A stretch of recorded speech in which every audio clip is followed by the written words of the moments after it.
Et Donc, bienvenue dans cette rencontre au cœur de l'essentiel avec Georgie. Donc, le thème de la soirée, ou on sait pas, il y a de tous les heures aujourd'hui, de tous les pays. Donc, c'est vraiment le fun. Le thème, c'est l'amour sans condition est ce que tu es. Et j'avais peut-être envie de commencer, si ça te va, Georgie, par parler de un peu ton cheminement vers l'éveil. Donc, j'aime bien que ça soit libre selon ton élan, là, donc, mais j'ai l'impression que ça peut aider aussi à comprendre, peut-être pour ceux qui connaissent pas du tout, et à parler peut-être de ton enfance. C'est comme tu Oui. veux. Je sais qu'on n'en parle pas souvent dans les milieux spirituels, mais Bon, tout d'abord, Marianne, je te remercie pour cette invitation. merci à toi. Je te propose juste un petit temps, parce que en général, quand on commence, il y a un échange comme ça. Je te propose juste un petit temps de silence, Oui, juste 30 secondes, pour poser et pour sacraliser l'espace-temps qui nous permet aujourd'hui d'être ensemble.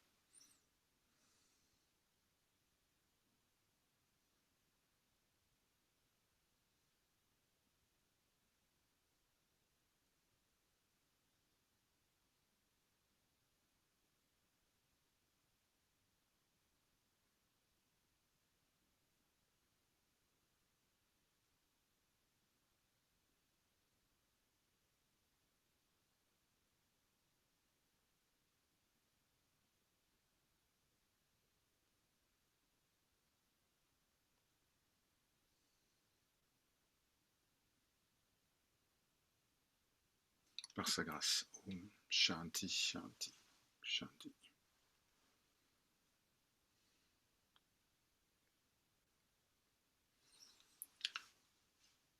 Alors, le parcours de Georgie, c'est celui d'un cherchant, comme nous tous. Après avoir exploré de très nombreuses voies spirituelles, après avoir beaucoup étudié, il y a eu un moment où il y a eu comme un plafond de verre.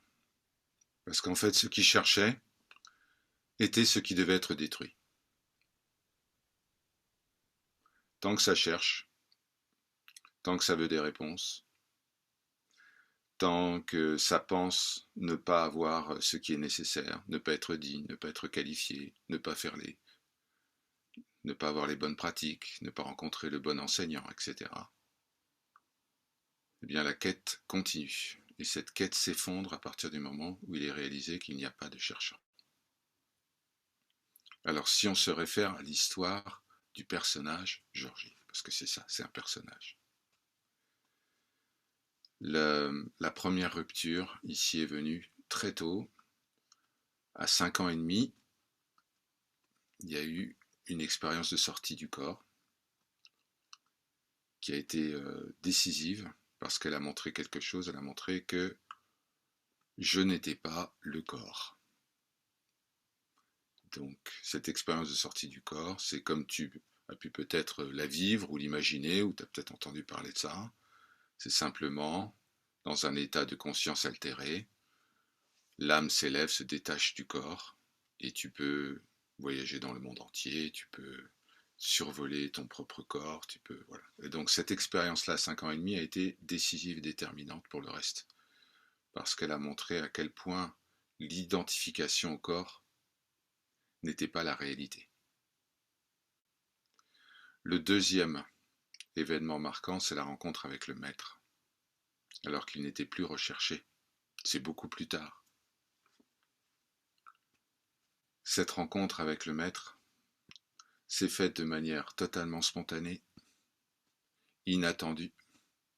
Le mental devait être surpris par la rencontre. Si tu vas vers un maître, il y a forcément des attentes, un maître ou une enseignante, il y a forcément des attentes. Et le mental va créer tout un scénario. Donc il faut que le maître arrive par surprise, qu'il vienne briser les conventions, dissoudre les limites. Et donc c'est ce qui s'est passé ici, avec la rencontre, avec mon maître, Sri Raja. Il y a maintenant quelques années de cela, j'ai une petite quarantaine d'années, on est en 2008, 2007, pardon. Et à ce moment-là, j'ai une vie de famille, j'ai un travail, je vis une vie très, très standard. Et puis à cette rencontre, cette disruption, euh, lors d'une conférence à Paris, où je me rends à une conférence pour assister à un sujet, pour en tout cas écouter un conférencier parler d'un sujet qui n'a rien à voir avec la philosophie hindoue, a priori, puisqu'il s'agit d'une conférence sur ce qu'on appelle les anciens astronautes. Je ne sais pas si tu connais cette théorie. Les anciens astronautes, Oui, c'est une théorie comme... mon père adore. Voilà. Donc Ouais. il y avait une conférence sur les pyramides d'Égypte, les pyramides de Chichen Itza et le temple, un temple en Inde qui s'appelle le temple de Chidambaram, qui est un des hauts lieux de la spiritualité en Inde, qui ont des convergences. Il y a des portes des étoiles, il y a des sphinx au temple de Chidambaram, etc. Donc, ayant toujours été curieux et intéressé par tout ça, je me rends à cette conférence et là, je vois un être. Je ne sais pas si tu as déjà vu mon maître, mais je vois un être qui me bouleverse, mais au plus profond. Donc, il était venu juste pour la conférence pour parler justement de la présence de sphinx égyptiens au temple de Chidambaram, donc complètement bizarre. Comment des sphinx égyptiens ont atterri au temple de Chidambaram. Donc on remonte. Le temple de Chidambaram, remonte à des milliers et des milliers d'années. Et donc il était parlé. Mais je l'écoutais plus en fait. J'étais juste, je le regardais, j'étais fasciné, et j'ai reconnu Dieu. Je sais pas comment te dire ça. J'essaie d'aller je vais direct droit au but. Donc j'ai vu la divinité. Pour la première fois dans mon existence. Il y avait une lumière qui émanait. Il y avait quelque chose de tout à fait bouleversant. Et à la fin de la conférence, je suis allé le voir et je lui ai demandé d'être son disciple. Je ne savais absolument pas où je mettais les pieds. Ok, Et ça s'est fait instantanément. C'était une dissolution instantanée. À ce moment-là, je ne cherchais pas de maître parce que j'étais persuadé que je pouvais trouver les réponses tout seul. ok, D'accord. Il y avait cette forme de oui, j'ai lu plein de livres, oui, j'ai vu plein d'enseignants. Juste avant, j'avais fait un long séjour à Jérusalem. Je m'étais intéressé de manière très approfondie au judaïsme. J'avais étudié avec des rabbins la Torah, le Talmud, le Midrash. Voilà. Donc j'étais dans cet univers-là, très très loin de l'Inde, très très loin de l'Advaita Vedanta, donc de la philosophie non duelle de l'Inde. Et là, j'ai été foudroyé, Marianne. Je ne peux pas te dire autre chose. Donc, cette rencontre-là a été absolument décisive. Elle a orienté le regard vers le Seigneur sous toutes ses formes. Elle a orienté le regard vers l'amour inconditionnel. Ça a été vécu. C'était plus de la théorie, c'était plus dans les livres, c'était plus de la théologie, c'était absolument vécu. Après ça, pendant à peu près 3 ans, jusqu'au voilement de mon maître, c'est-à-dire son décès, j'ai échangé avec lui, j'ai passé du temps avec lui, il est venu en Europe, etc. Nous avons créé un lien qui était déjà là de toute éternité. Nous avons créé un lien au-delà du lien familial. C'est très difficile à expliquer.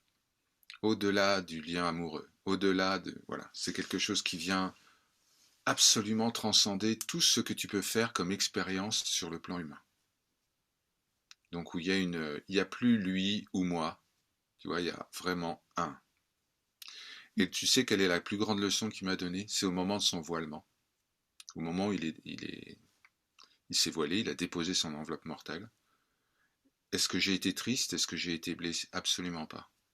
Parce qu'à ce moment-là, j'ai perçu la réalité.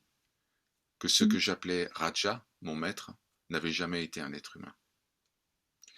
Comme nous ne sommes pas uniquement des êtres humains. Ce sont des rôles que nous jouons. mais en réalité, il n'y a que le un et tu es cela, comme dit la tradition indienne, des Upanishads, la Bhagavad Gita, etc. Donc cette rencontre a été décisive. Après cela, je suis resté très proche de sa famille, et Ok. j'ai étudié, parce que c'est le défaut maison, j'ai étudié j'avais étudié déjà avec lui beaucoup, et puis j'ai continué à étudier avec ses deux fils, avec un certain nombre d'autres érudits du temple de Shidamaram, les Védas, les Upanishads, toutes les Gitas, les Puranas, etc., etc. Donc voilà, mais ça s'est fait sans effort et sans intention. En fait, il a été réalisé que j'avais toujours été cela, qu'il n'y a jamais eu d'après ou d'avant, que l'éveil est une condition qui est fixée par le mental à notre propre bonheur. On imagine qu'il va y avoir un grand jour, un événement, une expérience, quelque chose de foudroyant, mais en vérité, l'expérience de l'éveil révèle qu'il n'y a pas d'éveil. C'est paradoxal. Nous avons toujours été ce que nous recherchons. Il n'y a jamais eu un moment où tu n'as pas été ce que tu es déjà. Parce que ce que tu es absolument immuable, ne dépend pas du temps, de l'espace et des conditions. C'est ce qui a été révélé ici. Donc il n'y a jamais eu un temps, en vérité, où il y avait un personnage attaché et qui tout d'un coup suit un processus par étapes et arrive à l'éveil. Il y a toujours eu le un et, pendant un moment, l'illusion que l'identification était réelle. D'accord? Mais la nature de ce que tu es est absolument immuable. Donc il ne peut pas y avoir, c'est ce que mon maître m'a enseigné, il ne peut pas y avoir d'éveil. Parce que l'éveil est un processus de changement. Or, ce que tu es ne change absolument jamais. Tu es déjà cela. Alors, il y a eu des expériences, si ça t'intéresse, je peux te raconter, mais il y a eu des expériences qui ont, on va dire, formalisé, parce qu'ici, il y avait beaucoup d'entêtement, même après la rencontre avec le maître. Ça voulait continuer à comprendre, à savoir. Donc, il y a eu des expériences, notamment une expérience importante à Paris, sur les Champs-Élysées. Je vous la raconte, ça va t'amuser. Donc, je suis à Paris, je sors d'une exposition, et puis tout d'un coup, j'ai une vision.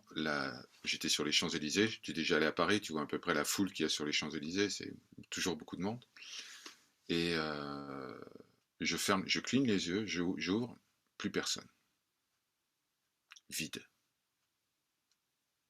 plus personne. Juste tout seul. D'accord? Je me dis, qu'est-ce qui se passe? Je Euh, ferme les Est-ce yeux à que, nouveau. est-ce que tu veux Ouais, dire avec les yeux physiques, ouais, les comme yeux physiques, ouais. tu Ouais, voyais les yeux vraiment plus physiques. personne? Ouais, Ok. plus personne. Wow, c'est incroyable. Vide. Vide. D'accord? Mais c'était juste un cadeau. D'accord? Ça, c'était 2 ans après le voilement de mon maître. Je cligne les yeux à nouveau, j'ouvre les yeux, tout le monde était revenu, mais avec mon visage. Wow. D'accord? Donc c'était le message. Ouais. Le message qui correspond à un verset très important de la Bhagavad Gita, qui dit: Celui qui voit tous les êtres en moi, et moi dans tous les êtres, à celui-là je ne ferai jamais défaut, il ne me fera jamais non plus, jamais défaut. Donc c'est le Seigneur, Krishna, qui s'adresse à un guerrier sur un champ de bataille, qui est en proie au doute, voir tous les êtres en moi et moi dans tous les êtres. Et ça a été vécu, d'accord, par cette expérience, tu vois, où tout d'un coup il n'y a plus personne, forcément, puisque tout est en moi, et la multitude apparaît à nouveau au deuxième clignement, et je me vois en tout. Donc, ça a été quelque chose une expérience intéressante. Mais mon maître m'a appris à ne pas me fier aux expériences. Les expériences sont des messages, sont des pointeurs. Il y en a beaucoup qui font des expériences, tu sais, et puis ça s'arrête là. En fait, l'expérience arrive et ça y est, ils croient que c'est bon, c'est fait, ils sont éveillés, ils ont voilà, et donc maintenant ils peuvent commencer à. Et en fait, c'est l'ego qui s'alimente d'un nouveau statut d'éveillé. Ouais. Dans beaucoup, beaucoup, beaucoup de cas. D'accord. Je fais 2, 3 expériences et je crois que c'est ça. Mais tant qu'il y a une personne qui imagine qu'elle est éveillée, c'est pas encore ça. D'accord? Parce que Mhm. justement, ce qu'on appelle l'éveil, entre guillemets, c'est la réalisation qu'il n'y a personne. Il n'y a personne qui est attaché, il n'y a personne qui est éveillé, il n'y a personne qui cherche à s'attacher, ou enfin, personne ne cherche à se libérer. C'est exactement ça. Tu vois. Mhm. Voilà le parcours. Donc c'est le parcours d'un cherchant qui a eu pour objectif d'accumuler beaucoup de savoir, beaucoup de connaissances, et qui a été pris par surprise, en embuscade, par son maître. Embuscade, vraiment. Le traquenard. Parce que si le mental a le temps de se préparer à la rencontre, Marianne, c'est foutu. Oui, j'imagine. D'accord? Non, non, parce que les barrières se mettent en place en disant voilà, voilà mes attentes par rapport au maître. Si le maître ne se comporte pas de telle ou telle manière, je vais être déçu, je vais aller voir un autre maître. D'accord? Le mental te crée une armure tout de suite. Parce qu'il se protège. Il sait ce qui va se passer s'il y a une vraie éruption de lumière, on va dire. Mhm. Voilà. Donc le maître te prend toujours au dépourvu. Jamais au moment où tu t'y attends. Jamais.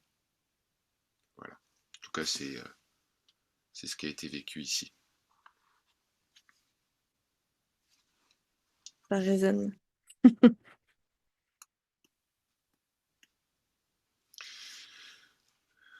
Donc après cela, il y a eu à peu près oui, une bonne dizaine d'années d'études dans la tradition védique, dans la tradition indienne. Euh, Lorsque tu veux partager quelque chose, ça se fait pas comme ça.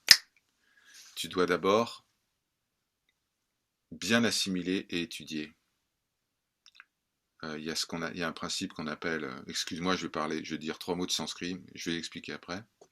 Il y a un principe qui s'appelle Shravana, Manana, Dididhyasana. Ça veut dire, Shravana, d'abord j'écoute les maîtres. J'écoute les maîtres. J'écoute ceux qui ont, on va dire, suivi ce chemin avant moi. Mhm. D'accord? Depuis des milliers et des milliers d'années. Ensuite, je pose des questions. Manana, je pose des questions pour affiner ma compréhension, pour véritablement lever les doutes en réalité. Je ne me contente pas d'écouter ce que j'ai, ou d'écouter ou de lire. Je vais avoir un échange. C'est pour ça que le maître est important. D'accord? Pour avoir cet échange, pour savoir si je suis ou non, on va dire sur le chemin, même s'il n'y a pas de chemin en définitive. Mais il y a ça.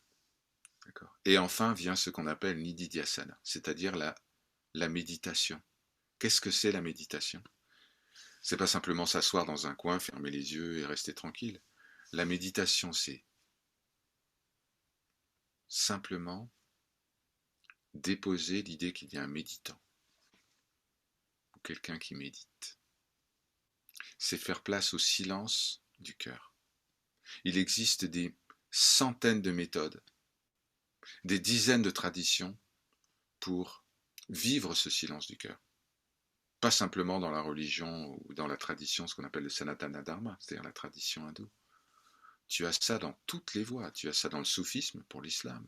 Tu as ça dans ce qu'on appelle les ikasmes, c'est-à-dire la tradition orthodoxe, où il y a une recherche, le bouddhisme bien sûr, où tu as une recherche de silence. Parce que l'enseignement suprême, Marianne, c'est pas les mots. Les mots, c'est une production du mental. Oui. L'enseignement suprême, c'est le silence. Ce qu'on appelle le silence du cœur.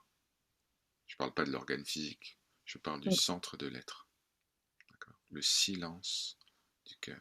Si tu ne fais pas silence en toi, comment peux-tu entendre la voix du Seigneur, quel que soit le nom que tu lui donnes? D'accord? Comment tu peux entendre si tu ne fais pas silence en toi? Impossible. Donc toutes les voies, toutes les méthodes concourent à faire en sorte que tu réalises que tu es ce silence et que tout le reste, tout le bruit, toutes les vagues en surface, c'est le mental. D'accord? Le mental n'est pas un ennemi. Il y a beaucoup de cherchants spirituels sur la voie, même des enseignants qui disent faut tuer le mental, faut le descendre, faut le détruire. Mais ça sert à rien. Pourquoi? Parce qu'il n'existe pas. Le mental est impermanent, il est éphémère. Il apparaît le matin au réveil et il disparaît le soir. En sommeil profond, sans rêve, il n'y a plus de mental. Donc tu te bats contre un fantôme. Et si tu te bats contre un fantôme, qu'est-ce qui se passe? Tu lui C'est donnes une existence. c'est l'illusion qui existe. Ouais, Tu c'est lui ça. donnes une existence. T'es en train de t'es en train de renforcer la croyance en fait. Dès que tu commences à élaborer des stratégies contre quelque chose, d'accord, c'est que tu penses que cette chose existe et qu'elle peut te menacer et qu'elle peut euh, perturber ta paix, l'amour, la joie que tu es. Dès que tu établis une stratégie pour ça. Alors la méthode, si on peut parler de méthode, le propos qui était tenu par mon maître et qui est toujours tenu, parce que pour ici, le maître n'est jamais mort, n'est jamais né, tu vois. C'était pas, c'est ce qui a été réalisé à ce moment-là. C'est qu'il n'y a pas de, c'est éternel. C'est fait silence. Soit le silence que tu recherches, tout simplement. Soit ce silence. Il te suffit de porter ton attention simplement sur le silence entre les mots. On est en train de parler là, d'accord? Mais chaque silence, chaque pause entre les mots, c'est là où la lumière du soi émerge, toujours. Et il y a quelque chose de merveilleux qui se produit, c'est que lorsque tu orientes ton regard vers le silence, tu t'aperçois de quelque chose de fantastique. L'amour que tu as recherché sous toutes ses formes. En fait, l'amour que tu recherchais, c'est pas vraiment ça. Tu t'aperçois que tu es l'amour que tous recherchent. C'est inverse. Tu as cherché pendant des années à l'extérieur de toi ce que tu es en réalité. Donc tu n'avais aucune chance de trouver. Tu étais orienté dans la mauvaise direction. On va parler de l'amour, parce que c'est le thème de la, c'est le thème de notre échange. Mais l'amour dont il va être question ici, c'est pas un amour humain. On va pas parler de l'amour entre deux personnes. On va pas parler d'un amour qui attend, d'un amour qui espère, d'un amour qui donne en attendant de recevoir, blablabla. D'accord? On va pas parler de ça. Tout ça, c'est des reflets. Le véritable amour, c'est ce que tu es, pas ce que tu fais, ce que tu attends, ce que tu espères, ce que tu donnes ou ce que tu reçois, c'est ce que tu es. Ça, c'est le véritable amour. Voilà.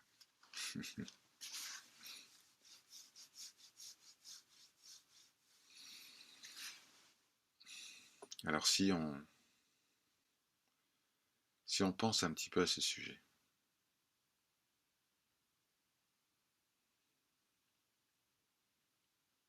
si on pose les mots,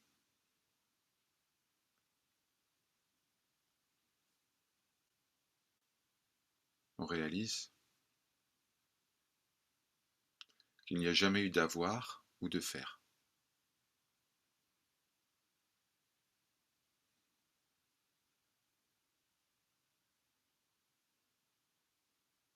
Toujours être.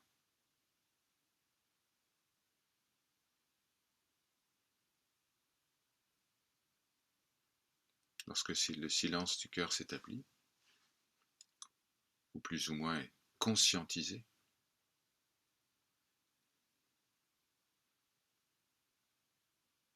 est-ce que l'amour manque?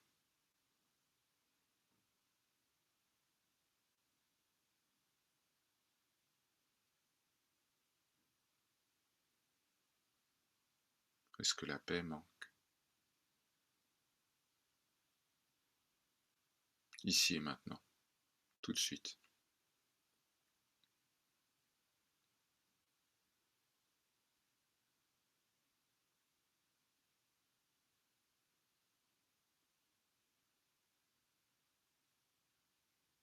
Le passé n'existe que dans le présent.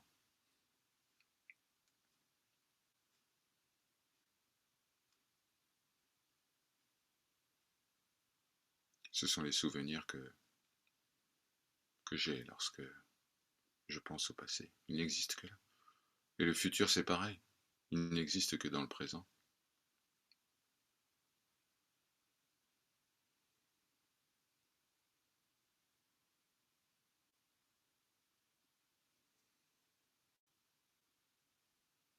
Qu'est-ce que le présent? Comment le définir? Dès que je pense au présent, il est déjà le passé.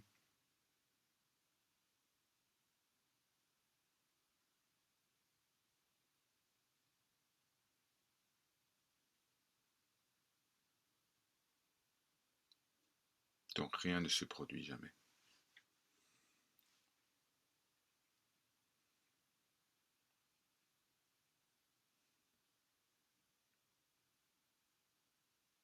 Par conséquent, rien ne peut menacer ce que je suis.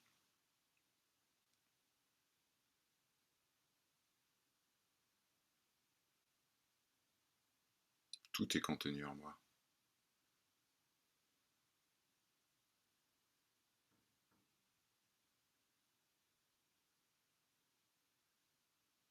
Et ce que je suis est amour,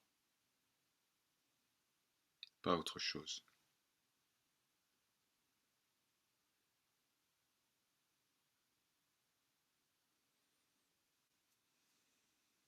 Quand je dis j'aime ma femme, j'aime mon mari, j'aime mes amis, j'aime mes enfants, qu'est-ce que j'aime en réalité?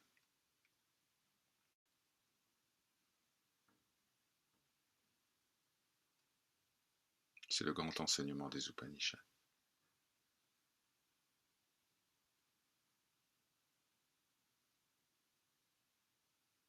Lorsque j'aime mon chéri ou ma chérie, en vérité, j'aime ce que je suis, sous la forme de mon chéri ou ma chérie.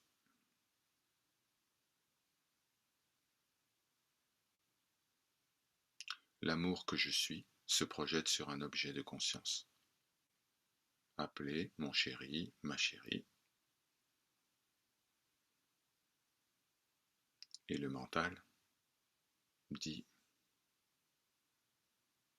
la source de l'amour est mon chéri ou ma chérie. Mais non,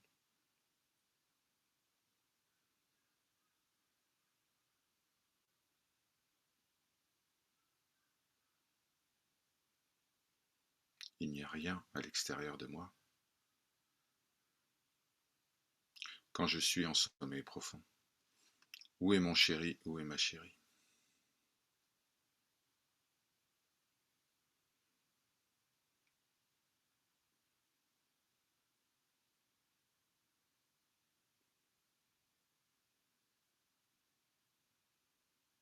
Lorsqu'il y a la croyance en un observateur, alors il y a une observation. L'observateur, c'est l'ego. L'observation, c'est mon chéri ou ma chérie. Mais comme tout cela n'est pas permanent, tout cela fluctue, apparaît le matin, disparaît le soir, alors il n'y a rien en dehors de moi.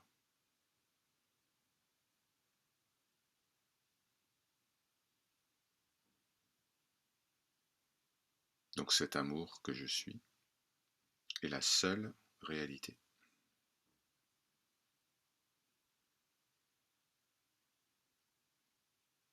Il ne dépend d'aucune autre cause, puisqu'il n'y a rien en dehors de lui-même.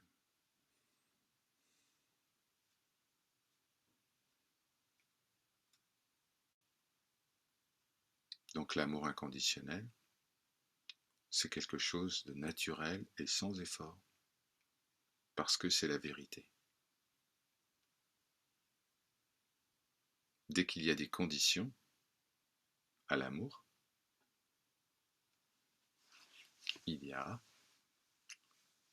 intervention du mental. Dès qu'il y a des conditions générales, là tu es sûr que le mental est à l'œuvre. Je vais aimer cette personne si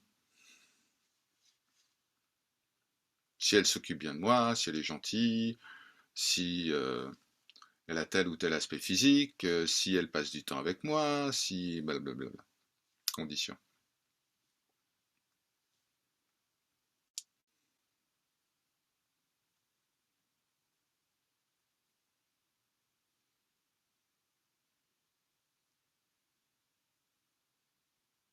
Ce que tu es sans condition.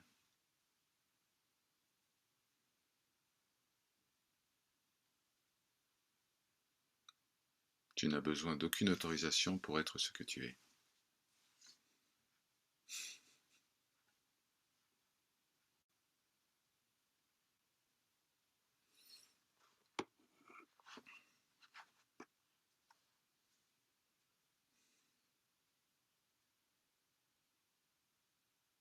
Est-ce que c'est facile de réaliser cela? Non. Parce que la vie va te proposer des expériences.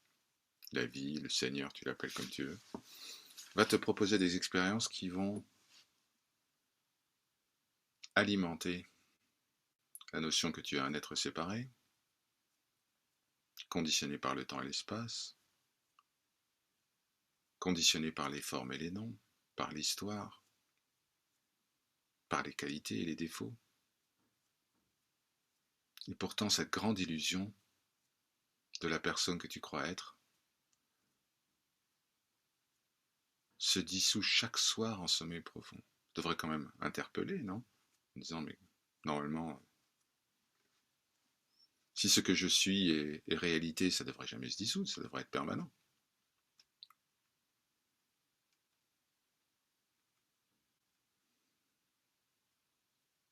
Mais c'est pas le cas.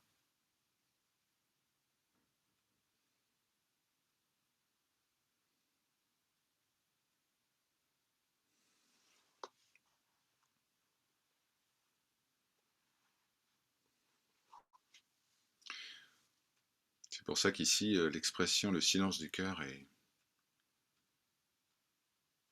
aimée,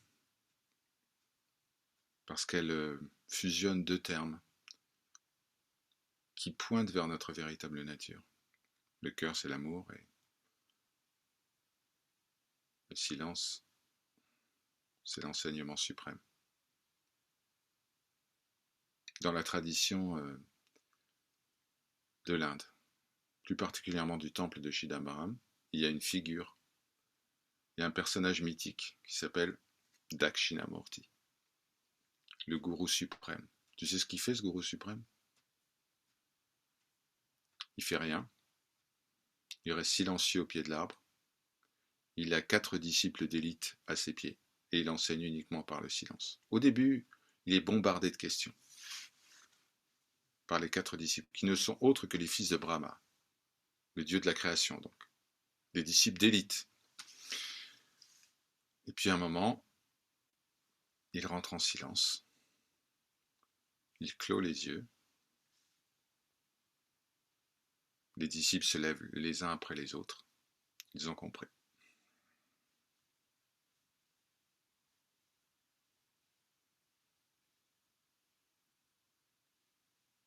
Ils ont compris que les questions fixaient les conditions. Si je n'ai pas la réponse à la question, alors je ne pourrai pas m'éveiller. Si je n'ai pas la réponse à la question, je ne pourrai pas progresser sur le chemin spirituel. Or, tu es déjà arrivé à la maison. Tu n'as jamais été ailleurs que là.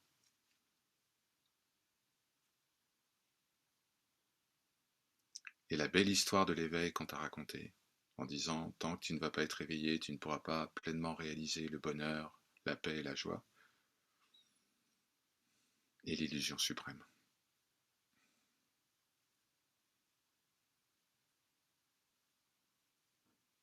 Tu es déjà ce que tu recherches. C'est pas juste une formule, c'est pas juste un slogan. c'est une constatation logique. Si ce que tu es immuable,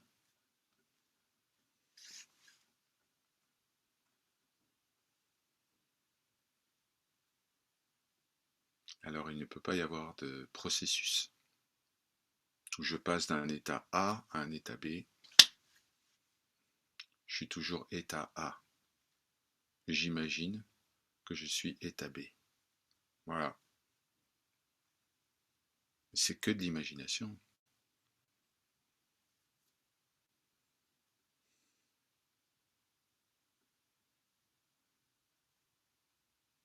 Quand j'ai posé la question à mon maître, une des toutes premières questions que j'ai posées, après l'éveil, que faut-il faire? Le gars qui y croyait encore. Après l'éveil, que faut-il faire? Eh bien, Raja m'a dit, il n'y a rien à faire, il faut être. Le scénario du film va se dérouler.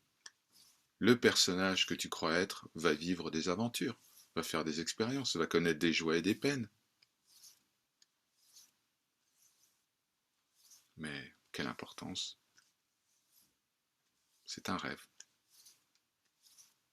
Ça, le mental n'aime pas. C'est un rêve quoi? Je suis un rêve. Qu'est-ce qu'il me raconte celui-là? Et Eh pourtant, oui, c'est très libérateur. voilà. Mm. Mais dès que cette notion d'éveil, de condition du bonheur, l'éveil en tant que condition du bonheur, dès que ça se lève, alors l'amour que tu es illumine le monde.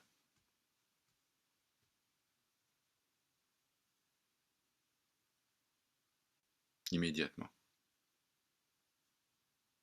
La montagne restera la montagne, les problèmes resteront des problèmes, apparemment, dans la manifestation. Mais le point de vue sur tout cela va radicalement se modifier.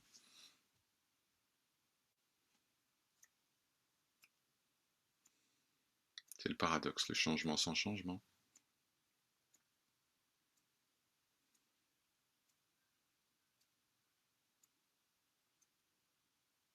Un jour, quelqu'un m'a posé la question, comment peut-on savoir que quelqu'un est éveillé?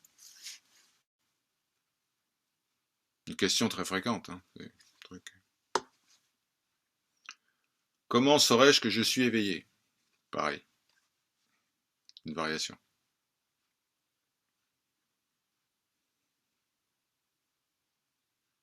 Réponse, quand tu cesseras d'avoir peur. Quand toute peur va cesser. La peur d'aimer, la peur de ne pas être aimé, la peur de perdre, la peur de mourir, qui est la racine de tout. Quand toutes ces formes de peur commencent à se dissoudre, puisqu'il n'y a plus d'identification au personnage, alors voilà, une compréhension s'est faite. Quelque chose, une porte, en tout cas un voile s'est déchiré. Parce que ça a toujours été là. Le voile a été écarté comme ça. On arrête d'avoir peur de tout.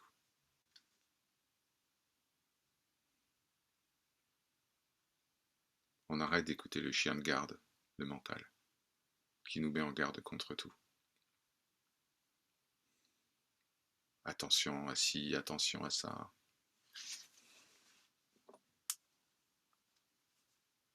Attention à la situation matérielle, attention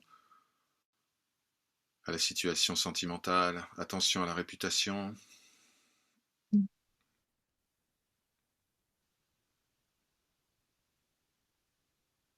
Les peurs sont déposées. Pourquoi? Parce que la peur est liée à l'idée que je suis une personne. La peur est liée à l'idée qu'il y a quelque chose à l'extérieur de moi qui peut me faire du mal.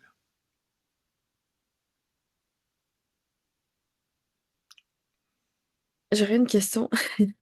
Euh, je sais pas si tu donnerais comme conseil de suivre une pratique particulière quotidienne ou de rien faire du tout, comme de laisser la vie, la vie agir. Comment Non, tu vois ça? alors j'ai une pratique, c'est la gratitude. Hmm. Ouais, moi aussi. On a être reconnaissant pour tout. Mhm. Donc ici, peut-être que tu l'as vu déjà, il y a l'utilisation systématique de par sa grâce, ou que ta volonté soit faite, ou des choses comme ça, ou des Ouais. expressions comme ça. Rends grâce à chaque seconde. Quelle que soit ta tradition, si tu crois pas, tu appelles Dieu de telle ou telle manière, ou tu ne crois pas en Dieu, ou pour toi c'est la lumière, la vie, l'univers, tout ce que tu veux, rends grâce. Ça, c'est la pratique suprême. Dire merci à la vie, si tu veux, pour la version, on va dire, la moins spirituelle, ou merci Seigneur. Mhm. Ouais. Je trouve ça vraiment très puissant. Capital. Ouais. Parce que du coup, quoi qu'il arrive, les bons trucs, les mauvais trucs, les bons jours, les mauvais jours, rends grâce pour tout ce qui se produit. Ouais. Ça désarme le mental, complètement. Comment ça se fait? Attends, t'as vu celui-là ou celle-là? C'est une mauvaise personne, il va me faire du mal, j'ai passé une mauvaise journée. Rends grâce, dis merci. Dans la tradition hébraïque que ce serviteur a étudié pendant un petit moment, la toute première prière du matin, toute première, tu te lèves, tu fais Modi, Modéani lefanecha, melechaim mekayam. Je te remercie de m'avoir rendu mon âme au Seigneur de l'univers. Tu dis ça. Première chose, avant même de dire Dieu j'ai besoin de ci, Dieu j'ai besoin de ça, Dieu tu es grand, Dieu tu es fort, tu rends grâce. Et ça c'est fondamental. La façon dont l'amour inconditionnel s'exprime, c'est par la gratitude Mhm. vis-à-vis de tous et de tout, puisque tous et tout sont le Seigneur. Tout ce qui se produit dans ta vie, absolument tout, est ce qu'on appelle le jeu divin du Seigneur, le rêve du Seigneur si tu veux. Tu connais sans doute ces images du Bouddha couché, tu sais, où tu as Bouddha comme ça qui est Oui. couché. Mhm. Alors cette image, en fait, elle provient de l'iconographie de la tradition védique. Il y a un des trois dieux les plus importants du panthéon hindou qui s'appelle Vishnu, c'est le gardien de l'univers. Il est allongé sur un lit de serpent comme ça. Il flotte sur l'océan du destin et il rêve le monde. Mhm. Tout est le rêve du Seigneur. Absolument tout. Alors tu regardes ce spectacle, tu regardes tous les acteurs et tu dis mais quelle merveille.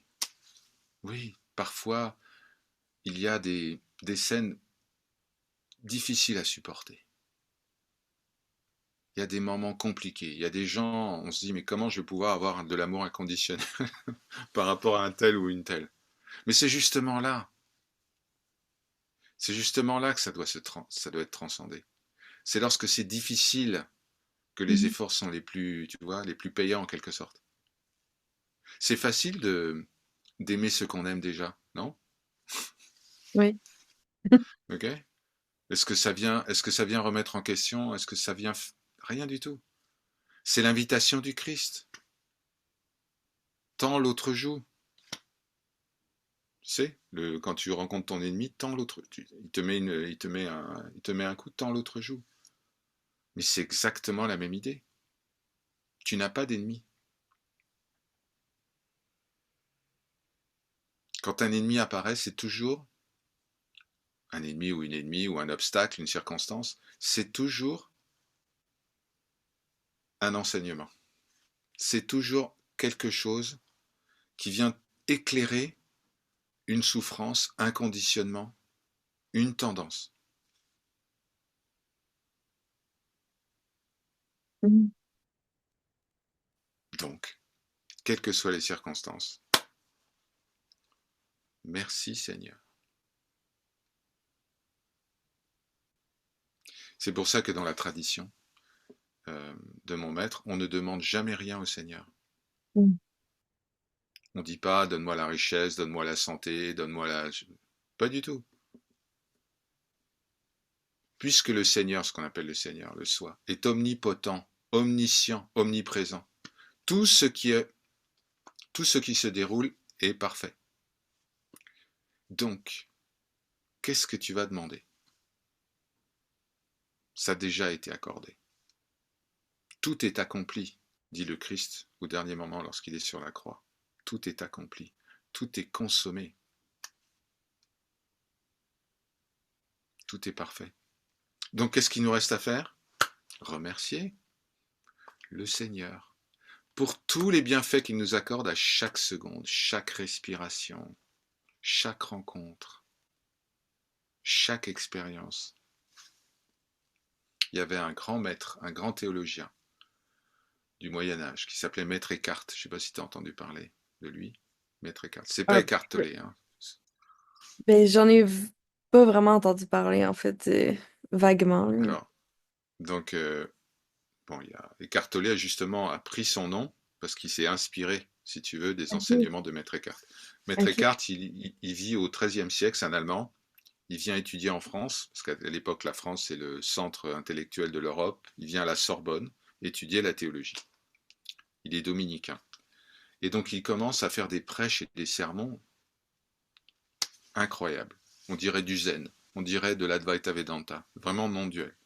Le un, l'un éternellement. Il commande beaucoup sur le un et le multiple, sur le fait que le Père et moi sommes un, des choses comme ça. Et donc, Maître Eckhart dit quelque chose dans un de ses sermons. Il dit: si tu remerciais le Seigneur pour tous les bienfaits que tu reçois, tu n'aurais plus de temps pour te plaindre. Ouais. Ça me parle vraiment. Je trouve ça tellement intéressant et c'est incroyable. Je te recommande, je te recommande si tu as l'opportunité, lis les sermons. C'est un peu bon, mais c'est magnifique. Et donc Maître Eckhart a été jugé comme hérétique par l'Église. Ses œuvres ont été mises à l'index. Il a été réhabilité 500 ans plus tard, Ah ouais. 19e siècle. Tellement ses propos étaient jugés radicaux pour l'Église de l'époque, qui était très voilà. On était déjà un petit peu dans l'Inquisition et tout ça, donc tu vois un peu les propos. Le Père et moi sommes un. Dieu existe à partir du moment où je décide qu'il existe. Donc, Oui, c'est ça. d'accord. Donc c'est moi qui projette l'image d'un Dieu qui est différent de moi. Révolutionnaire, un truc. Voilà. À tel point qu'il y a beaucoup d'enseignants du zen, bouddhisme zen japonais, euh, qui étudient Maître Eckhart. Tellement c'est proche du zen. La Ok. vacuité, l'amour inconditionnel, etc. Enfin voilà, donc c'est. T'es pas obligé, Marianne, hein, mais il n'y a pas d'obligation, mais voilà, c'est important que tu qui est ça, voilà, cette idée de gratitude qui est vraiment, vraiment centrale. Parce qu'on peut Ben, parler d'amour inconditionnel pendant des heures, mais ça se manifeste comment? Comment ça se déploie? ça, c'est une voie qui est arrivée naturellement chez moi, la gratitude. Très Et je bien. trouve que c'est la plus importante. Et je comprends Ouais, pas. Il y a très peu de personnes qui en parlent finalement. Et pour moi, c'est la plus libératrice. C'est incroyable exactement. parce qu'il y a plus d'attente. C'est ça, quand on Mm, est dans la vraie gratitude, ça nous ramène vraiment dans l'instant présent, ça fait mm. complètement lâcher le mental, comme, même s'il n'existe pas, mais ouais, c'est très Ouais, puissant. c'est l'arme absolue. Tu trouveras pas mieux. Tu peux aller 20 ans dans une grotte dans l'Himalaya, tu peux suivre telle ou telle méthode de yoga extrêmement sophistiquée, tu peux lire tous les livres que tu veux. S'il n'y a pas de gratitude dans le cœur, tu perds ton temps. Mhm. Tu perds ton temps. Voilà, donc dire merci. Ou par sa grâce. Par sa grâce, il y a une dimension supplémentaire parce que tu reconnais que rien n'est du fait du personnage. Tu sais que tout se produit, en quelque sorte, rien n'a à voir avec le personnage. Le mental va toujours s'attribuer les actions et les résultats des actions. Tu sais, en disant j'ai décidé ça, et si je fais ça, je vais avoir tel résultat, etc. Mais en fait, tout est déjà là, tout est déjà programmé. Donc par sa grâce, il y a un abandon qui se fait, un détachement des actions et des résultats des actions, qui est capital parce que ça dégonfle l'ego. Disons que tu crois que c'est toi qui as fait ça. Tu crois que c'est Georgie et Marianne qui ont décidé de faire une rencontre comme ça sur Zoom. Mais jamais de la vie. C'était déjà là, c'était déjà inscrit. Mhm. Donc, aucune gloire à en tirer. C'est pas moi qui décide des choses et c'est pas moi qui reçois les résultats. Il n'y a pas de moi personnel. Et ça, c'est un grand soulagement aussi. Et donc, l'expression par sa grâce, c'est à la fois gratitude, bien sûr, mais aussi la reconnaissance que rien n'appartient au personnage. Pourquoi? Parce que le personnage n'existe pas. Mais est-ce que tu dirais d'avoir de la gratitude pour soi-même, même si ça n'existait pas, comme de tout ce qu'on n'aime pas de soi, d'avoir de la gratitude pour ça? Tout ce qu'on aime. Alors, déjà, on peut passer des années à se battre contre l'ombre. Ouais, Peut-être familière avec ça, avec les concepts qui ont été comment dire, présentés par Carl Jung il y a fort longtemps sur l'ombre, oui, shadow, d'accord. Donc tout ce qu'on n'aime pas chez nous et qu'on va enfermer dans un grand placard qui s'appelle l'inconscient. Et puis de temps en temps, le placard déborde, alors ça ressort et il y a des névroses qui se produisent. Bon. Comme on dit, la charité bien ordonnée commence par soi-même, expression en France. Donc la gratitude, ça commence par soi-même aussi, et ça inclut soi-même, puisque tout est le Seigneur, tout est manifestation du Seigneur, y compris ce qu'on n'aime pas chez nous. mhm, Si ta démarche spirituelle consiste simplement à te concentrer sur la belle partie de toi-même, d'accord, ce que tu aimes bien chez toi. ouais, Donc tu vas amener la lumière à la lumière, génial. Mais la vraie ascèse, c'est de faire en sorte que les ténèbres se souviennent qu'elles sont lumière. ouais, C'est d'ouvrir le placard et de prendre le petit bonhomme par la main, ou la petite bonne femme qui a peur, qui regrette, qui a tant et tant de doutes, de la prendre par la main et de l'amener à la lumière. Sinon, c'est incomplet, d'accord. Donc oui, d'accord, mhm, la belle partie de moi-même, très bien, mais il reste un gros truc dans le placard, là, c'est ça. qui va sortir, et à tout moment, mon beau navire appelé l'éveil va chavirer, très vite. Ouais. Donc, donc tout doit être déposé au pied. C'est une image, mais tout doit être déposé au pied du Seigneur. Ce qu'on aime et ce qu'on n'aime pas. Parce que Toutes ces formes de préférence. Ouais. quand on entend la phrase comme qui je suis n'existe pas, l'ego peut récupérer ça et dire ben donc je vais vivre un peu sur un nuage et tout va bien parce que j'existe pas puis rien n'existe et Non, on ça dure pas longtemps, ça. et là la vie nous ramène T'es assez rap- vite t'es, t'es rap- Ouais, ouais, là, la petite toute colombe l'ombre qui vole comme ça, la belle colombe blanche, la vie fait c'est ça valtrappe, d'accord? Direct. parce qu'il y a aussi toute cette ombre là qui est à accueillir à aimer Ouais. à avoir de la gratitude pour tout ce qui jaillit en soi peu importe c'est quoi il Hmm. y a ni bien ni mal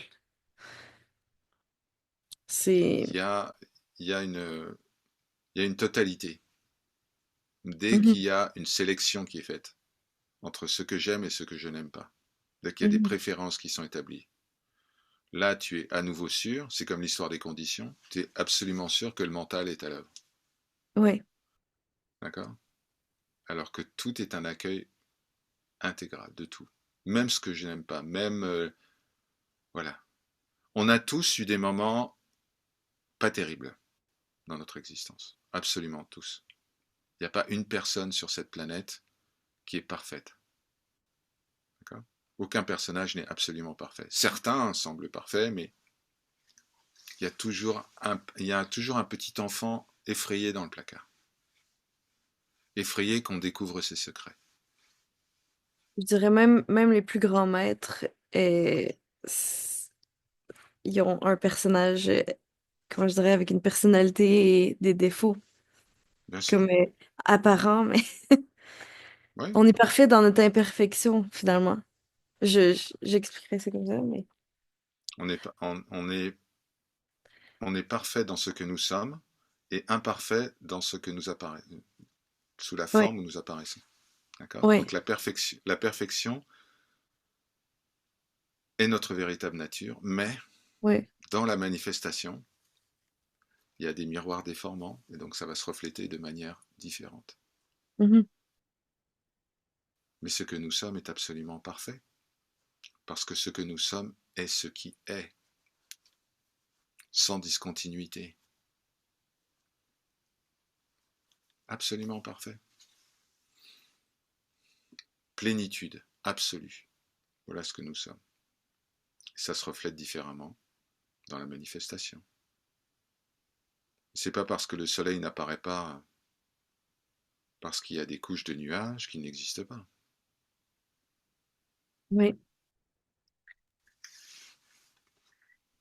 Voilà.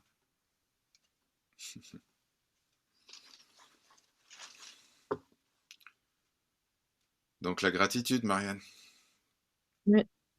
ça n'implique aucune relation avec aucune tradition spécifique. Ça ne demande pas le fait de devoir se rendre au temple, à la mosquée, à la synagogue, à l'église, ce que tu veux, ou de suivre telle ou telle voie, ou tel maître. Juste la gratitude. Et ce qui est intéressant, c'est que plus tu manifestes de la gratitude, plus le monde apparaît lumineux.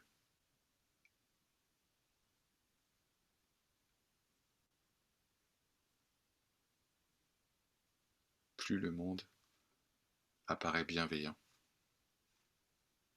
Plus tu comprends que rien n'est contre toi, en vérité. Ouais. J'ai l'impression que ben, la gratitude, ça révèle la paix naturelle que nous sommes. Ouais, ouais.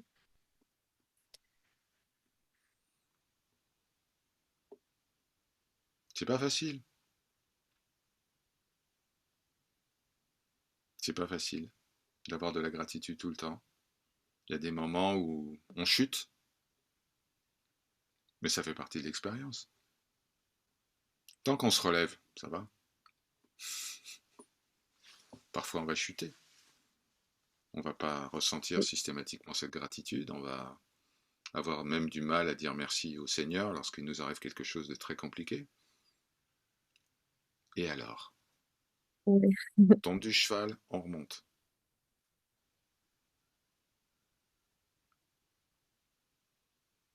En même temps, quand, quand ça devient compliqué, je trouve, d'être dans la gratitude, j'aime bien me rappeler que finalement, je suis la gratitude, je suis déjà ça. Donc, C'est sans effort. c'est sans effort, ouais. Dès qu'il y Il a n'y a des efforts, c'est l'ego qui est là. c'est ça. Dès qu'il Il n'y a faut pas se besoin de forcer, forcer. Mm. ouais. Dès qu'il faut se forcer à faire un truc, c'est l'ego. C'est pas spontané, c'est pas naturel. C'est...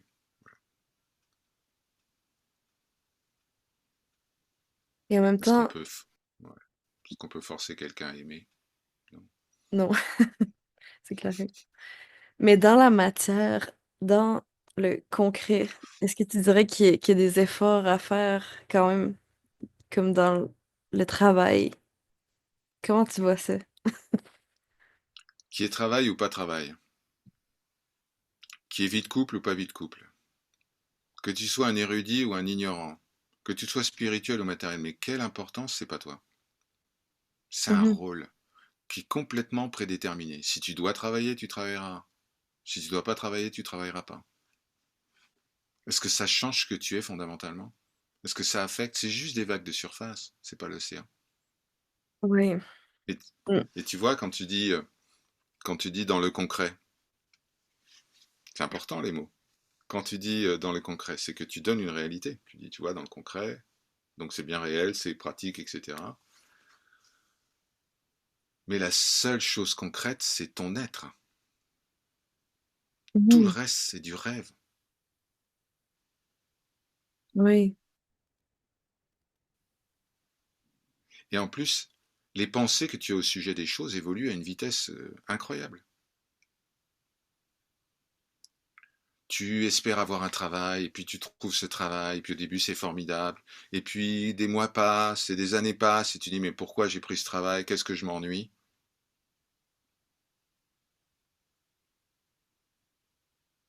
Pareil pour les chéris et les chéries aussi, hein, ça arrive. Okay. Oh, au début c'est tout beau, tout nouveau, puis après oui, tu commences à voir tous les défauts, tu commences à juger, oui, tu ne vois plus que l'ombre chez l'autre. Tu as oublié pourquoi tu... Voilà. Donc tout ça, c'est le jeu divin du Seigneur. C'est le film. oui, Ça ne change rien à ce que tu es. Ça ne change rien à ce que tu as. Ce que tu as, c'est toi-même. Et toi-même, c'est tout. Absolument tout. Tu ne perds jamais rien, tu ne gagnes jamais rien. Donc, pour résumer, l'attitude, et encore une fois, c'est sans effort, c'est pas un choix, c'est celle du détachement. Ça t'empêche pas d'aimer, ça n'empêche pas, justement, on vient de parler de ça, on dit, voilà. Mais globalement, tout ce qui est lié aux événements de la vie. Ok? D'accord. Cette très mauvaise journée que je viens de passer hier, par exemple, c'est pas le cas, hein. Cette très mauvaise journée que je viens de passer hier, quel sera mon souvenir de cette journée dans 10 ans, dans 15 ans, dans 20 ans?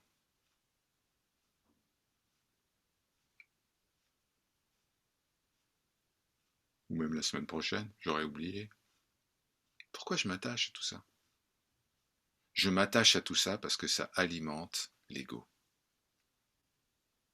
L'ego construit toute sa démarche sur les préférences et les aversions, les choses que j'aime et les choses que je n'aime pas. C'est son carburant. On appelle ça ragadvesha en sanskrit. Les préférences et les aversions. J'aime ça, j'aime pas ça. J'aime cette situation, j'aime cette personne, j'aime cet objet, ou au contraire, je n'aime pas ça. L'ego adore ça, c'est son carburant. est-ce que tu dirais que l'ego est là pour créer, garder l'illusion de séparation, de se sentir séparé des autres ou je sais pas. C'est quoi sa L'ego, fonction? sa fonction dans la manifestation, c'est de protéger l'idée d'individualité. Mhm. Je suis celui qui agit, je suis celui qui pense, je suis celui qui parle, je suis. Donc c'est sa fonction. Maintenant, est-ce que l'ego existe? C'est la grande question. Si le personnage n'existe pas, je vois pas bien comme tu vois. Donc Donc, c'est on ça peut qu'il faut rien faire. transcender, tu vois. Donc l'ego est là. Vois-le comme un chien de garde, mal élevé. Il aboie tout le temps, Mhm. d'accord? Donc à chaque fois il dit danger, danger. Alors tu te lèves, tu ouvres la porte, tu regardes, il y a personne. Tu Y a refermes rien. la porte. Danger, danger, hop, etc. Donc au bout de... Et c'est marrant parce qu'on continue à se lever systématiquement. Chaque fois qu'il aboie, on va se lever. Et si pour une fois on restait assis, en silence? Mhm. Est-ce qu'on doit toujours répondre aux sollicitations, aux aboiements du mental? Le mental, il veut alerter, il dit attention, il y a un danger. La plupart du temps. Il y a un danger, fais gaffe. Tu vas perdre ton travail, voilà, il faut trouver quelqu'un, sinon tu vas finir toute seule, des choses comme ça. Il est tout le temps en train de te raconter des histoires. Il aboie, et tu te lèves, comme un robot. Tu réagis. Ben, arrête de réagir. Donc, est-ce que tu dirais qu'il faut comme arrêter de croire les pensées, finalement? Comme ne plus croire aucune Ouais, pensée? Tout ce que l'idée c'est mental raconte. toute l'histoire, tu l'observes, mais t'es pas obligé d'y adhérer. T'es pas obligé de saisir tout ça. T'es pas obligé de t'identifier. Même T'es ce pas qui obligé de est, repousser. C'est rien, c'est juste bruit, c'est un bruit de fond. T'es là, Mhm. il y a des pensées, plat, plat, plat, plat, tu sais, ça blablate, d'accord, ok. T'es obligé de saisir chaque pensée qui se présente et de dire si c'est vrai ou faux, si c'est bon ou mal. Ça, c'est l'ego qui fait ça. Mon maître expliquait quelque chose qui s'appelle l'asparsha yoga. Je te traduis ça. Asparsha, ça veut dire la non-saisie en sanskrit. On ne saisit pas. Les pensées se présentent, elles passent comme des nuages. Okay. Tu vas courir et tu vas prendre ton petit filet à nuages et tu vas essayer d'attraper tous les nuages les uns derrière les autres. Non, tu laisses filer. Ça apparaît dans le champ de conscience, ça passe, ça disparaît, un autre nuage se présente. Donc il ne s'agit pas d'être contre les pensées en disant je ne veux plus jamais penser, Mhm. ou au contraire de les saisir. Dès que tu réagis par rapport aux pensées, c'est bon, l'ego t'a attrapé. D'accord. Tu as saisi la pensée, donc l'ego te saisit immédiatement. Donc, laisse passer les pensées comme des nuages. Ne t'y attache pas. Puis elles disparaissent. Toutes les pensées finissent par disparaître. Même les pensées les plus spirituelles, les plus élevées, etc. Pense à ton expérience en sommeil profond. Comme il n'y a pas d'ego en sommeil profond, où sont les pensées? Où est le monde? Où sont les autres?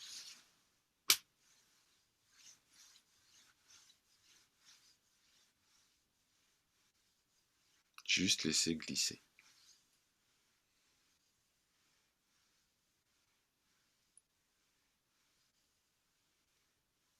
Laisser passer les pensées.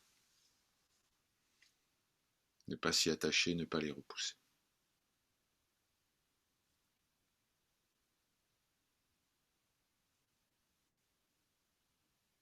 Et ça, tu peux le faire très bien lorsqu'il y a le silence du cœur, puisque chaque pensée est très visible. Et l'ego est encore plus visible. Et tu sais quoi? Dès que l'ego est vu, il est reconnu, il s'enfuit comme le petit fantôme qu'il est.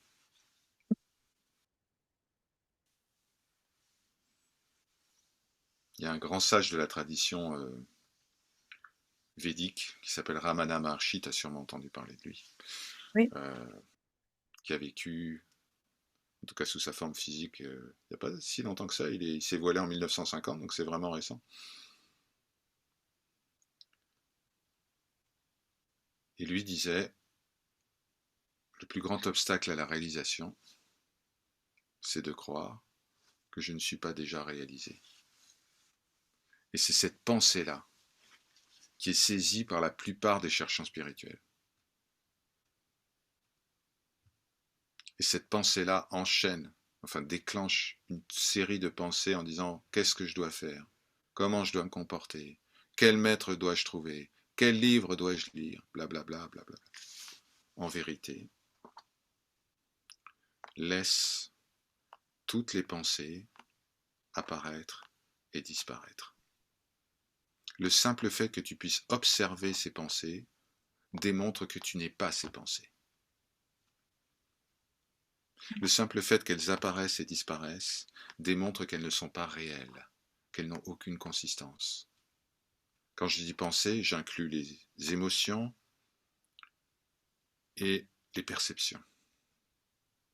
Tout ce qui a un début, un milieu et une fin, Marianne, n'est pas réel. Donc pourquoi s'y intéresser?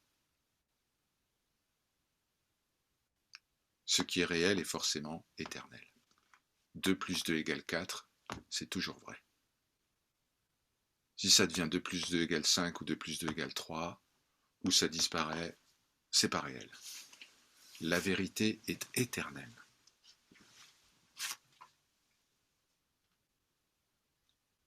Donc c'est facile. À partir de là, une fois que tu as ta petite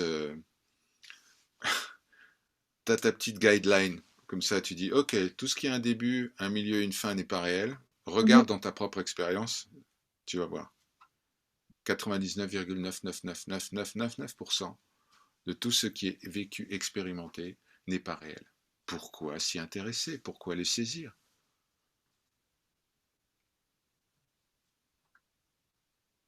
Ok, c'est tellement important d'en parler finalement, là. Il n'y a rien n'est réel si ce n'est pas permanent. C'est essentiel. Oui. Je te parle pas de, là, je te parle pas de religion. Je te parle pas de spiritualité en Inde. Je te parle de juste pure logique. Les philosophes grecs ont découvert ça il y a déjà. La culture occidentale a déjà ça en elle depuis au moins 2500 ans, avec Parménide. Ce qui est, ce qui n'est pas, n'est pas. Okay, ce qui est forcément éternel. Forcément. Donc tout ce qui change, c'est réel. Comment ce qui est peut jaillir de ce qui n'est pas? Parce que pour qu'il y ait changement, il faut qu'il y ait transformation, d'accord? Il faut que quelque chose qui n'existait pas se mette à exister. C'est possible ça? Est-ce que ce qui n'est pas peut donner quelque chose qui est? Mm. Est-ce qu'une mère imaginaire peut donner naissance à un véritable bébé? On va Non, m'expliquer. Ok, et comment quelque chose qui est peut devenir ce qui n'est pas? pas possible. C'est pas possible, parce que ce qui n'est pas n'existe pas.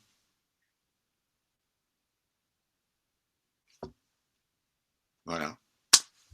Et ça, c'est pas en Inde, c'est pas au Tibet, c'est pas dans les monastères, c'est bien antérieur à ça. C'est une réalité, une vérité qui est su depuis toujours et qui est transmise par différentes voies spirituelles, mais la réalité, c'est que rien ne change en essence et tout semble changer dans la manifestation.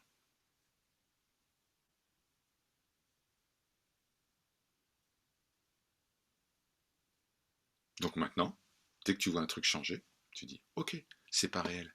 Conclusion, pourquoi je m'intéresse à ce qui est pas réel? Pourquoi je perds mon temps à m'intéresser à des trucs qui n'ont aucune réalité propre?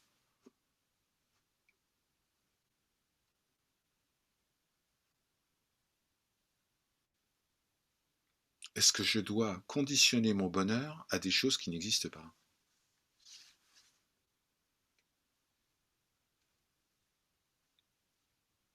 Est-ce que je dois faire dépendre ma joie, mon bien-être, sur des rêves, des illusions? Ça va pas être très solide, hein. Dès que le rêve va se dissiper, plouch, parce qu'il finira toujours par se dissiper, puisqu'il est tributaire du temps.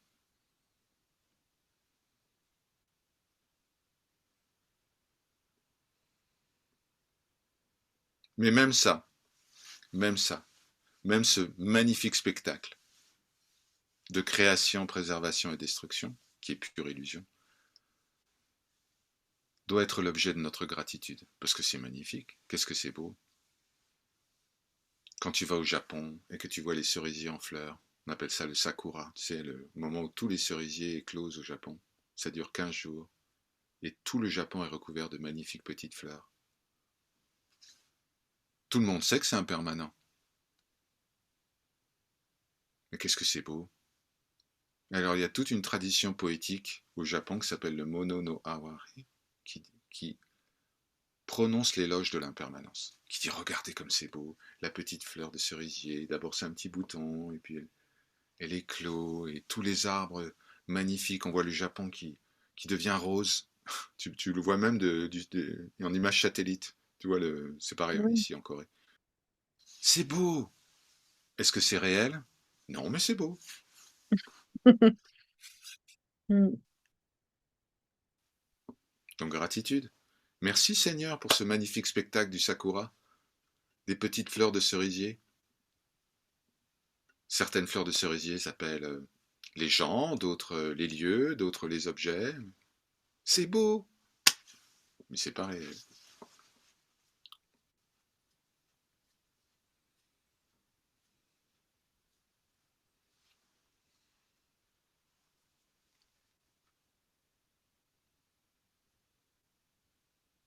C'est pas réel.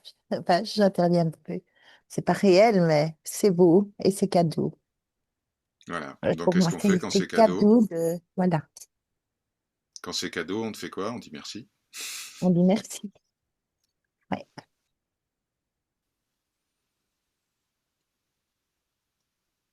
Donc, le rêve du Seigneur est un rêve qui est un magnifique cadeau qu'il se fait à lui-même, manifesté sous d'innombrables formes. Tu sais, quand tu étais petite fille, moi, quand j'étais petit garçon, j'avais plein de rôles, hein. Je jouais au cow-boy, au gendarme, au super-héros, au voleur, etc. C'était super. Mais on continue, hein. Et c'est Mm. cadeau. Moi, je joue au chercheur spirituel, au maître, au disciple, à celui qui n'a pas encore trouvé, à celui qui a trouvé, à celui. Mais c'est que des rôles.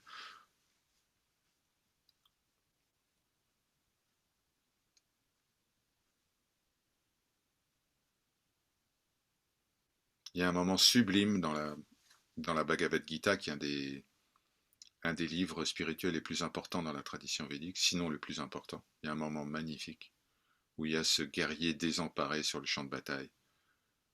C'est la plus grande bataille du siècle. Il est en face de sa propre famille, de ses gourous, des gens qu'il adore, qu'il aime. Il est pris, il est en proie à de multiples doutes. Il dit, mais est-ce que je dois faire cette guerre? Ça va être horrible et tout ça, ça va être une catastrophe. Parce qu'il est à fond dans le rôle. Et là, il est dit, le Seigneur qui à ce moment-là se manifeste sous la forme de son conducteur de char, se retourne vers lui. Il va lui enseigner la plus haute tradition spirituelle, sur 17 chapitres. Mais juste avant de commencer à parler, que fait le Seigneur en regardant ce pauvre guerrier qui est complètement affligé par ce qui semble se produire? Il est dit, c'est au verset 10 du chapitre 2 pour les érudits,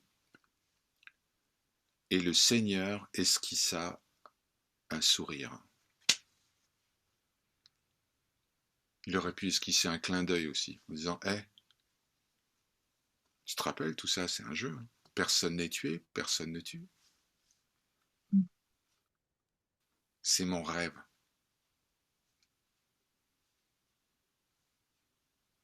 Donc voilà les deux secrets, la gratitude et le sourire. Si tu veux que le monde te sourie, souris au monde. C'est aussi simple que ça. Le monde est ton miroir. Il reflète exactement ce qui apparaît dans le mental. Les idées que tu as au sujet du monde vont être projetées en quelque sorte. En tout cas, tu vas les voir. Le monde va te les refléter. S'il n'y a dans le cœur que gratitude, amour, silence, s'il y a ce sourire éternel, alors tu verras que le monde répondra à ce sourire.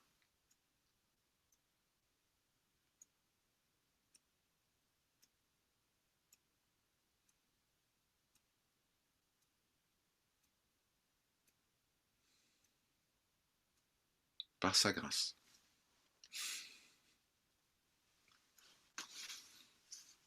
C'est magnifique.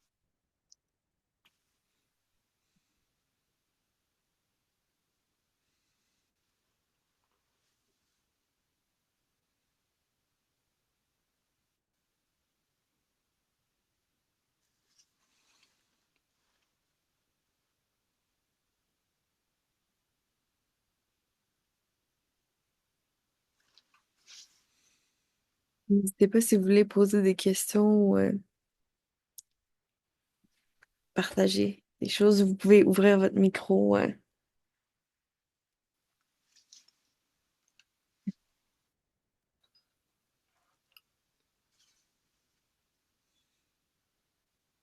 Euh, tu me passe. Oui. Oui. Ben, finalement, on a parlé d'amour au travers de tout ce qui a été dit. Mhm. Il y a beaucoup d'amour dans tout cela. Euh, oui, alors parfois, effectivement, on peut s'inquiéter d'une problématique matérielle. Et en fait, je crois qu'il y a une bonne pratique, c'est de tout confier, finalement, de tout confier au divin. Oui, bon, ben en fait, on expérimente en fait beaucoup de choses, hein. Et c'est par une certaine pratique, au fond, ouais, que quelque part, ça s'éclaire de plus en plus.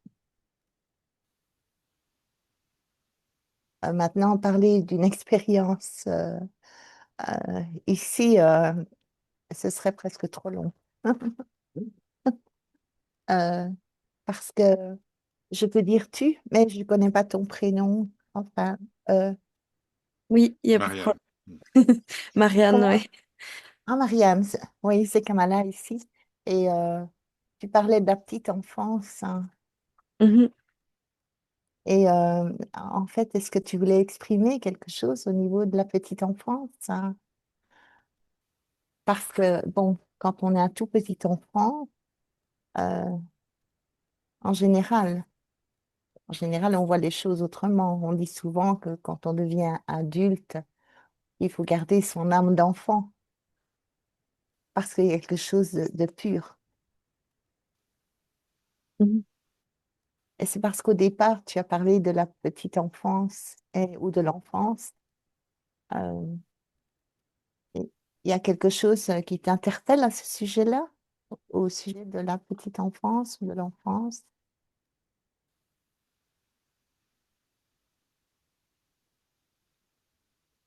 Euh, je suis pas sûre de comprendre ta question. Oui, euh, je veux dire, un petit enfant n'est pas conditionné. Oui.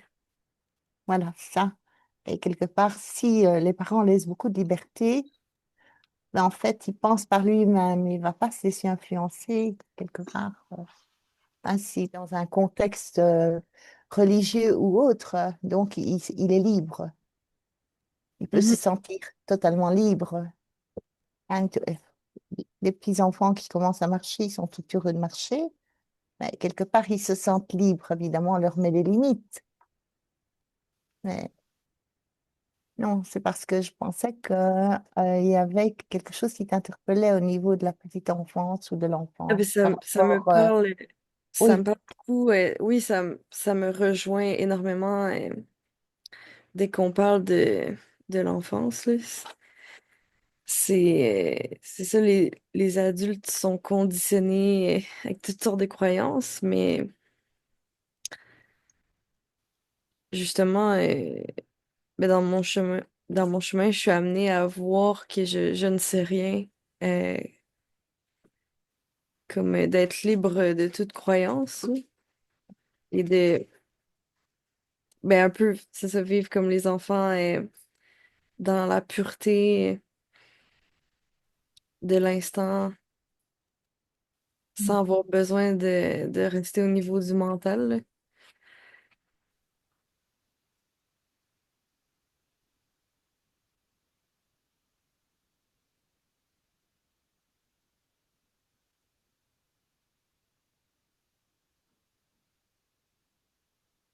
mm, oui. C'est-à-dire qu'en fait, un enfant peut se sentir libre, plus libre. Oui. Une fois qu'il est adulte, évidemment, il y a des responsabilités à prendre, il y a des études, il y a ci, il y a là. Mais, euh, voilà. On peut continuer à se sentir libre d'une certaine façon, en fait, justement par rapport aux croyances.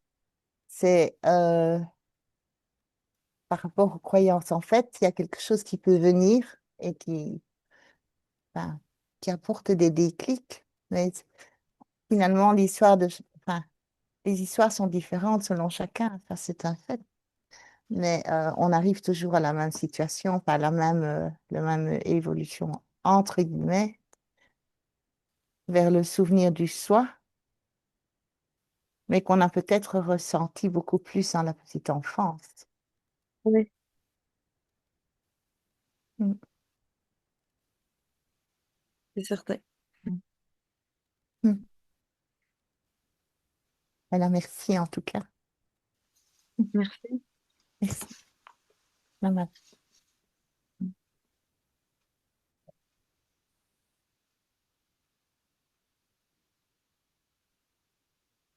Platon veut dire bonjour. Ah oui, Ouais, on est curieux. est-ce que vous m'entendez? Oui, Est-ce que Oui, vous entendez ce que... Oui, OK. Ouais, après vous avoir écouté, ce qui a été entendu est vrai, parce que tout est parfait, tout a sa raison d'être, tout est possible. Puis la perfection ne peut pas faire autrement que d'être parfait dans sa manifestation, même si la manifestation ne perçoit pas. La perfection ne peut pas créer autre chose que la perfection, mais dans une manifestation euh, qui exactement ce qu'on a entendu. Le contraire de la naissance, c'est la mort, mais la vie n'a pas de contraire. Et la vie, c'est la manifestation est parfaite, mais il y a quand même ce qui donne l'impression ici, mettons, ce qui peut donner l'impression que c'est imparfait, c'est ce qu'on a entendu, c'est croire son histoire. Puis croire, même si on ne veut pas y croire, c'est que c'est par les sentiments, les émotions, parce que le corps a les sentiments, les émotions. Mais si ce ne serait pas des sentiments, des émotions, on pourrait être libre. Mais qu'on veuille pas, le corps est pris dans les émotions ou les sentiments. Et c'est là que ça donne l'impression que c'est vrai. Exactement comme quand Disney a découvert que par le film le, que, la reine et les sept nains, là, je me souviens plus trop, la princesse et les sept nains. Hein. Puis à un moment Blanche-Neige. donné, Blanche-Neige et les sept nains, c'est ça. Puis qu'on rit à voir des comiques, c'est correct. Mais quand il s'est rendu compte qu'il avait réussi à faire pleurer des gens, c'est ce qu'on fait avec un crayon. Les gens pleuraient dans la salle de voir que Blanche-Neige est en train de décéder. Fait que, à quelque part, ouais, c'est ça, être prisonnier des émotions. Même quand c'est faux, on est quand même prisonnier. Et là, ben, c'est pour ça que ici, ce que c'est entendu, ça peut dire que c'est vrai. Ça, c'est comme, mettons, la perception, elle est parfaite. Pourquoi? Parce que, je le répète, tout est parfait, tout a sa raison d'être, tout est possible, puis c'est même possible ce que je vous dis soit faux. C'est pas parce que Sylvain le dit que c'est vrai, même si c'est vrai qu'il le dit. Alors là, il y a la place. Là, ici, ça veut dire que ça peut être libéré du connu parce que ça fait aucune conclusion. Aucune conclusion dans tout ce qui est dit. Et s'il n'y a pas de conclusion, ben, il n'y a pas de fermeture. Ça fait un esprit ouvert. Fait que, moi, c'est merveilleux ce que j'ai entendu. Je remercie beaucoup, je vous remercie tous. Georgie, je ne sais pas comment dire son nom, puis Marianne, et les autres que je ne connais pas. Mais j'ai adoré d'être avec vous. Vous avez été une source euh, qu'on a besoin de. De toute façon, la source, elle se reconnaît. La source est toujours, elle se reconnaît toujours.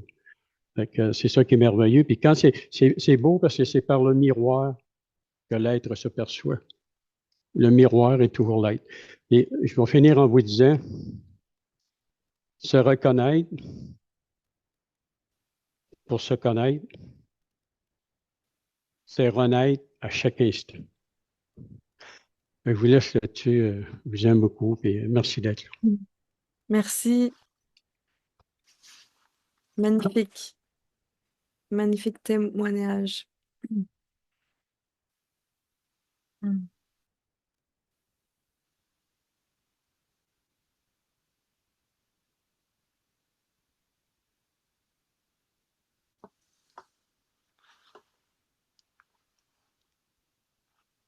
par sa grâce. Mm.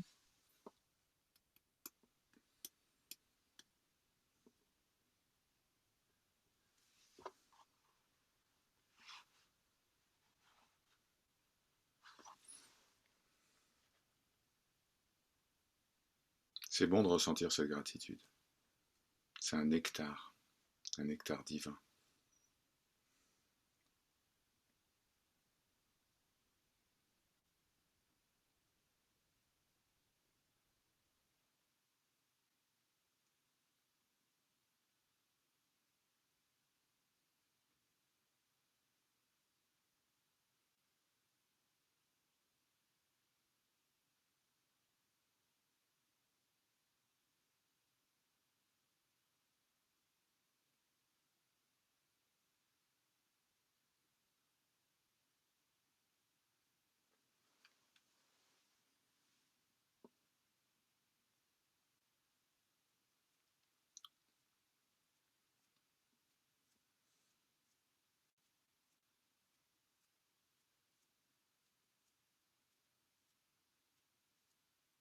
Gratitude, Marianne, pour ce beau moment de partage et de présence.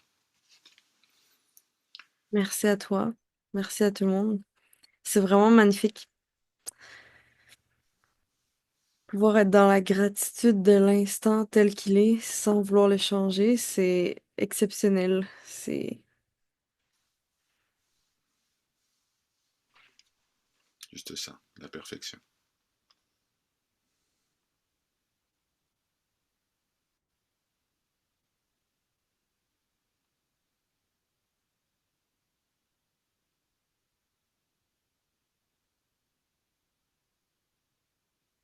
quand on Ce refuse. souvenir. Ouais, pardon. Tu peux. Désolé.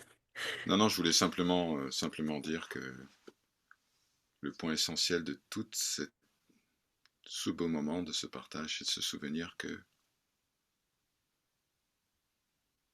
nous ne recherchons pas l'amour. Nous sommes l'amour qui est recherché par toute chose. C'est fondamental. C'est le point essentiel.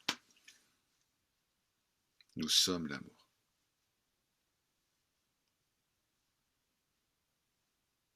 Et dès que le mental se dissout, ne serait-ce qu'un petit peu, on s'aperçoit de ça, immédiatement. Ça ne nécessite aucun effort intellectuel. C'est immédiatement ressenti dans le cœur, par sa grâce. Merci pour ce cadeau. Hmm.